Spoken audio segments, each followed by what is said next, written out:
I know a lot of people out there who claim that they're not very creative.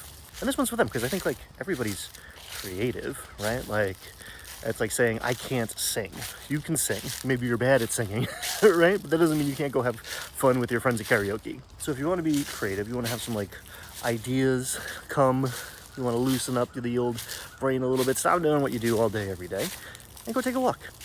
Ideally, ideally in the woods. You don't have to go deep into the forest, you know. Maybe it's just a little bit of nature between the houses in your neighborhood. Maybe you can find a big old abandoned lot or something. Maybe there's a park, a nice little trail by the river, or whatever it is. I have a theory that a lot of people who run D&D, play D&D, think overland travel is boring, wilderness counters are stupid, because they don't really go outside that much. So like creatively, they can't really come up with much. So your homework today is to go take a walk outside and go somewhere cool. Go to some like environment that is different than, you know, the office, the couch, you know, your kitchen, and just let your mind wander a little bit and be like, all right, if this was a movie, you know, where would the guys come from, right? If this was Lord of the Rings, where would the riders of Rohan or the orcs show up? What would be here? What kind of building would be here? What kind of like sacred site would be here? And like, you know, you can use cues in your environment. Here's this big old dead tree, right? It's not that big, but here's this dead tree, right? I don't know. Wizard did it. Somebody was hung from that tree. You know, you don't have to come up with something that like no one's ever heard of before. Cliches are a common language that we use. Lean into tropes, right? Oh, there's all sorts of little bugs in this grass, you know? What if they were 20 times the size, right? What if they were CR 1/8 swarms of insects, or whatever the case may be? If you take a walk by yourself, no one's gonna judge you, right? It's not like you have to record it and put it on the internet or something. So many D&D settings, right? D&D like adventure locations, situations, encounters play out in places that are abandoned, right? That are ruined. It's funny, D&D, vanilla D&D, or even like a little bit gonzo D&D, is high fantasy, perhaps superhero fantasy. So we don't often think of it as a post-apocalyptic world, but that's what it is, right? Forgotten Realms, I'm prepping the Shattered Obelisk right now. There were the Netherese, and they were awesome, and that civilization collapsed, and now there's cool magic stuff littered around in dungeons, in the Underdark, the Illithid Empire, the Giants. There's all sorts of things that are no longer. So if you want to get like just some ideas or some vibes, loosen up the old creative muscles, get the juices flowing a little bit, you know, go take a walk around an abandoned place, right? You don't have to be trespassing. Am I trespassing right now? I don't think so. Maybe some light trespassing. But, you know, turn off your GPS. Maybe leave your phone at home, right? Maybe don't try to turn it into content. But, yeah, go see what happens in your mind when you're in a place that used to be something else, right? Here's this road that nature's taken over.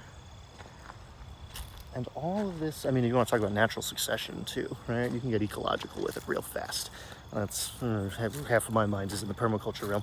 But yeah, man, what kind of monster would come galloping down this road after you? It's Halloween, man. I could see a headless horseman. I could see Jack the Lantern, or Jack Straw from Wichita, Jack Frost. Soon enough, our man Jack could show up. And I'm walking into the woods right now. Like, this doesn't say this big cleared land. Trees come over. Whoa. They put up signs that say no trespassing. Guess we're not going that way, huh? That's all right. One other way to think about it: get outside in nature, get to somewhere abandoned, get to these like liminal spaces in between. And sometimes you'll find things that don't seem like they would belong in a Dungeons and Dragons game, yeah?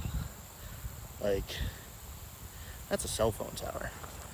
I probably shouldn't stay here for long because I'm getting radiation, but maybe, I don't know. The 5G's cooking my brains. What would that be in your world, right? I mean, it's tower. Wizards, right out of the gate, right? Technology, wizards, right out of the gate. Maybe there's a beacon at the top. Maybe it's an old system from, when wizards ruled the land. Or maybe it's a freaking Giants thing, right? This is just a milestone, a way marker, right? It's a different scale for a giant, right? Maybe it's just about waist high to a cloud giant, and it showed them which way the path is. Now, if you do end up taking my advice and taking the trails into the woods, into the wilderness, what passes for wilderness, where I live, eventually you might find yourself on a path that was not made by the hands of men. And now, my friends, now we're getting to adventure time. This trail that I'm on here, you can't even really see it on the camera, interestingly enough. Makes sense, I guess. This,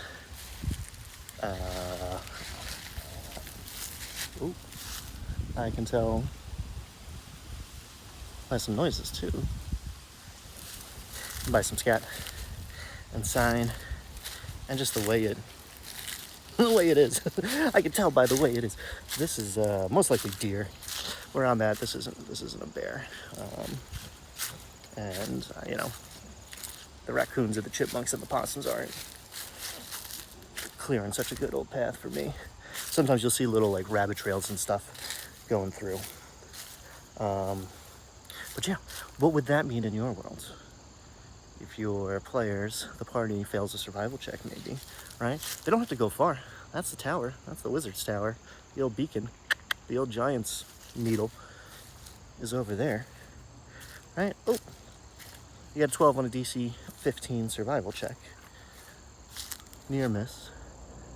You end up off trail. You thought you were on trail, but you followed a path that was not made by the hands of man. Nor elf, nor dwarf. So who made it? What made it? And where will it lead? Let's find out together. Another benefit is if you get your legs moving, you get your mind moving. Don't forget that your brain is part of your body. As much as I don't love to think about it all the time, we are bodies. We are physical beings, right? We might be astral, spiritual building beings inside of these, monkey bodies. We might be star stuff, trapped inside monkeys, but we're not trapped. You can always get out. And it's both at once, man. Non-duality. But yeah, your mind and your body. Oh, we got company.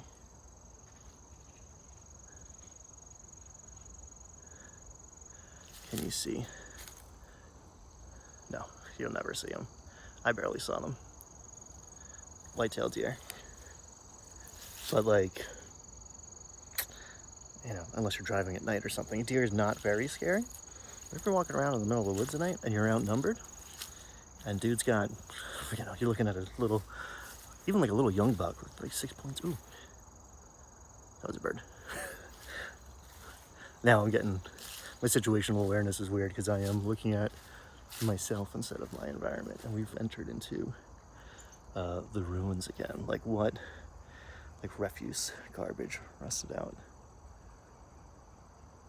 There's all sorts of critters over here. Might be the only person to come this way for a while. You know what's on the other side of this hill too? Best Buy, Chipotle. Right? I am wandering in the wilderness in the oldest mountains in the world. These hills are older than flowers and trees and bones. This rise could have possibly been bigger than the Himalayas back before the land was sundered. Now it's a little hill in the suburbs. And it is ugly and beautiful and everything at once. So yeah, get outside, take a walk, let your mind wander, let your feet wander, let your mind wander, see where you end up.